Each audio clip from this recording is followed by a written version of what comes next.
अस्सलाम वालेकुम, कैसे हैं आप सब। उम्मीद करती हूँ आप सब ठीक होंगे। Welcome to my channel story corner.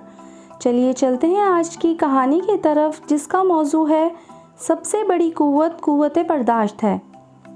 बंद दुकान में कहीं से घूमता फिरता एक सांप घुस आया। यहाँ सांप की दिलचस्पी की कोई चीज़ नहीं थी। इसका जिस्म वहाँ पड़ी एक आरी से टकराकर बहुत मामूली सा जख्मी हो गया। घबराहट में सांप ने पलटकर आरी पर पूरी कुव्वत से डंक मारा। सांप के मुंह से खून बहना शुरू हो गया।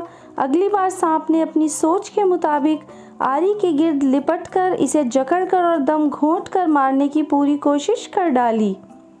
दूसरे दिन जब दुकानदार ने वर्कशॉप खोली तो एक सांप को आरी के गिर्द लिपटे मुर्दा पाया, जो किसी और वजह से नहीं, महज अपनी तेश और गुस्से की भेंट चढ़ गया था। बाज़ औक़ात गुस्से में हम दूसरों को नुकसान पहुंचाने की कोशिश करते हैं, मगर वक्त गुजरने के बाद हमें पता चलता है कि हमने अपने आप का ज़्यादा नुकसान किया है। अच्छी ज़िंदगी के लिए बाज़ औक़ात हमें कुछ चीज़ों को, कुछ लोगों को और कुछ कामों को, कुछ बातों को नज़रअंदाज करना चाहिए। अपने आप को ज़हानत के साथ नज़रअंदाज करने का आदी बनाइए। ज़रूरी नहीं कि हम हर अमल का एक रद्द-ए-अमल दिखाएं।